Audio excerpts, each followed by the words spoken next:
৫৯তম বর্ষে বেহালা নতুন দলের নিবেদনে কল্পনা, কিন্তু কিসের কল্পনা?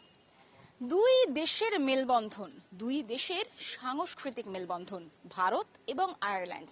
ভারতের কল্পনা এবং আয়ারল্যান্ডের কল্পনা মিলেমিশে একাকার, আর তাই মণ্ডপে প্রবেশ করলেই দেখা যাচ্ছে আয়ারল্যান্ডের দেবতা দানু।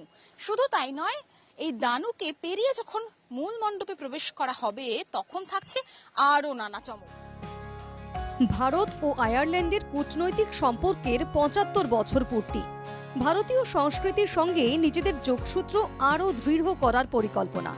সেই ভাবনা থেকেই বেহালা নূতন দলের দুর্গাপুজোয় অংশ নিয়েছে ইউরোপের এই দেশ। বেহালা নূতন দলের এবছরের থিম কল্পনা। এই কল্পনার মধ্য দিয়ে দুদেশের সংস্কৃতি মিলে মিশে একাকার হবে, ফুটে উঠবে তাদের পরম্পরা। বেহালা নূতন দলে এবারে প্রাক হীরক জয়ন্তী বর্ষ, ৫৯তম বর্ষ, আর এবারে আমাদের থিমের নাম কল্পনা, দ্য ইমাজিনেশন। কল্পনাটা এই জন্যই যে এবছরে যে আমরা কাজটা করছি, ভারত এবং আয়ারল্যান্ড যৌথভাবে এই কাজটা হচ্ছে। এই প্রথম একটা দেশের এম্বাসির সঙ্গে একটা কলকাতার ক্লাবের কোলাবোরেশন হয়েছে, কারণ এটা তাদের ভারতবর্ষের সঙ্গে 75 ইয়ার্স অফ ডিপ্লোম্যাটিক রিলেশন, তাই জন্য ওরা এটা সেলিব্রেট করার জন্য কলকাতার একটা পুজোর সঙ্গে যুক্ত হতে চাইছিল, আমরা হয়েছি। মণ্ডপে ঢুকতেই চোখে পড়বে আয়ারল্যান্ডের প্রকৃতির সমৃদ্ধি ও উর্বরতার প্রতীক দেবী দানুর মূর্তি। এবার শহরের এই পুজোর অন্যতম উদ্যোক্তা আয়ারল্যান্ডও। আয়ারল্যান্ড থেকে ৩ শিল্পী এসে গত ৩ মাস ধরে কাজ করছে বেহালা নূতন দলের পুজো মণ্ডপে। সঙ্গে অবশ্যই রয়েছেন বাংলার শিল্পীও। অ্যাকচুয়ালি দুর্গা প্রতিমার রূপ আমরা কেউ জানি না, বিভিন্নভাবে বিভিন্ন শিল্পী ভেঙেছে, কিন্তু আমাদের প্রতিমাকে যদি দেখেন থিমের সঙ্গে যেমন সামঞ্জস্য আছে, সেই রকম সাবেকিয়ানাও বর্তমান।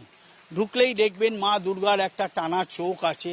এইখানে দুর্গাকে আমাদের শিল্পী মোশানে রেখেছে, সব কিছু একটা মোশানের মধ্যে। আপনি ঠাকুরকে দেখতে পেলেই দেখবেন যে একটা মোশানের মধ্যে মা দুর্গা রয়েছেন আর কি। এটা আমাদের কাছে একটা বাড়তি পাওনা। এই যে তাদের দেশে ৩ জন শিল্পী আজকে প্রায় ৩ মাস ধরে আমাদের এখানে রয়েছেন, তারা কাজ করছেন। গত বছর বেহালা নূতন দলের ফুচকার মণ্ডপ তৈরিতে অংশগ্রহণ করেছিলেন নেদারল্যান্ডসের 2 শিল্পী। কলকাতার পুজো দেখতে এসে সেই মণ্ডপ দেখে গিয়েছিল আয়ারল্যান্ডের এক প্রতিনিধি দল। আসলে কল্পনার কোনো দেশকাল সীমানা হয় না। দুদেশের শিল্পীদের কল্পনাকে মিলিয়ে দেবে বেহালা নূতন দলের পুজো, এমনটাই দাবি উদ্যোক্তাদের। ভাবনার কোনো শেষ নেই, কল্পনারও কোনো সীমা নেই, আর সেটাই পড়তে পড়তে ফুটে উঠেছে বেহালা নতুন দলের পুজো মণ্ডপে। 2 দেশের শিল্পী, ভারতের শিল্পী এবং আয়ারল্যান্ডের শিল্পী। 3 মাস ধরে আয়ারল্যান্ডের 3 জন শিল্পী এসে বেহালা নতুন দলের পূজা মণ্ডপ তিলে তিলে গড়ে তুলেছে। কি তাদের ভাবনায় রয়েছে, 2 দেশের যে সাংস্কৃতিক মেলবন্ধন, সেটাই এবার ফুটে উঠছে বেহালা নতুন দলের পুজো মণ্ডপে।